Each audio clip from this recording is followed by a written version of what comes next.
It's called the highway through hell. The highway through hell. That's what they call it. Not a bad place. In fact, it's an absolutely beautiful place when the drones fly over the highway and you see the giant caverns and canyons and the majestic mountains covered in snow. And that's why they call it the highway through hell. Not because of the place, but because it's perpetually snowing on what they call the Coquihalla Highway.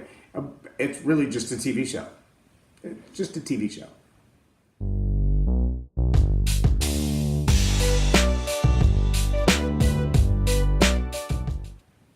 I'm J Loren Norris with Leading Leaders Podcast, and you're probably now thinking, what in the world does the Coquihalla Highway have to do with leadership?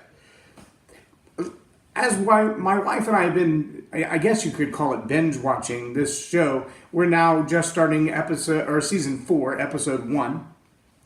And it's fascinating to me because the little infographics that they do that demonstrate the practice of what the show is about, which is heavy rescue.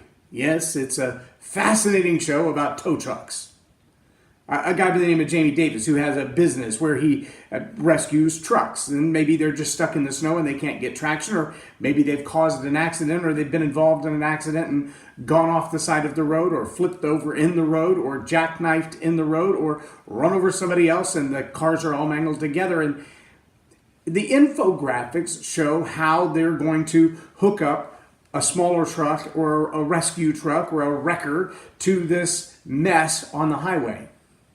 And they have this one vehicle called the rotator.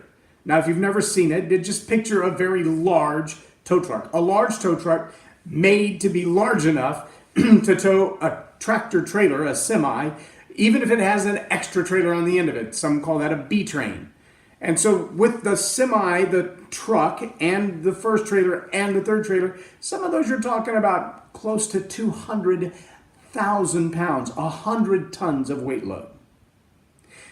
When we think about that idea, what does it take to move 100,000 pounds? It's one thing to think, well, I'm going to put it on its wheels and pull it. It's another thing to think, well, what if it fell off of its wheels? How do you get it back on its wheels?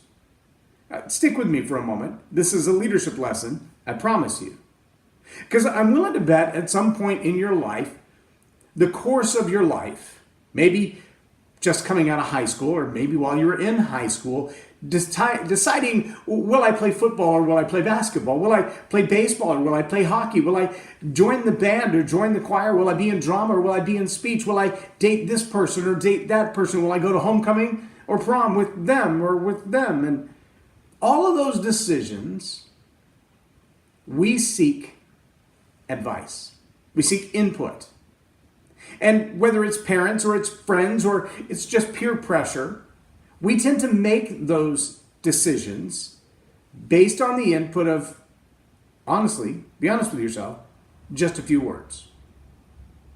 Just a few words. And sometimes those words, we don't really even consider how powerful they are or the impact that they've had on us. We don't really think through up front why we made that decision. Maybe we even ask, what do you think of so-and-so? Or what do you think of this idea, this career choice, this college that I might attend? Should I go in the military or not? We ask that question, but later when we've made the decision, we don't think, well, over those 7 words, those 7 words made the choice for me, or they pushed me in that direction. See, when I watch these infographics, I see these video demonstrations before the trucks are actually hooked up, because it's hard to get it all in the scope of the camera, but they'll show an image that says, if the heavy rescue wrecker is parked in this place, then the boom has to go this direction. And if the truck is this way and the boom is this way, it tips over the wrecker. And so they actually have to turn it so that the boom and the truck are facing the same direction. And then they can only pull from 8 different points, but they can do this from one truck because the foundation of the truck, the width of its platform, the weight of the truck, the number of axles that it has, the number of pulling points and winches that it has, the tenacity of its winches, the tensile strength of its cables. All of those things come into play the foundation of the truck, the position of the fulcrum, the length of the boom, the weight of the load.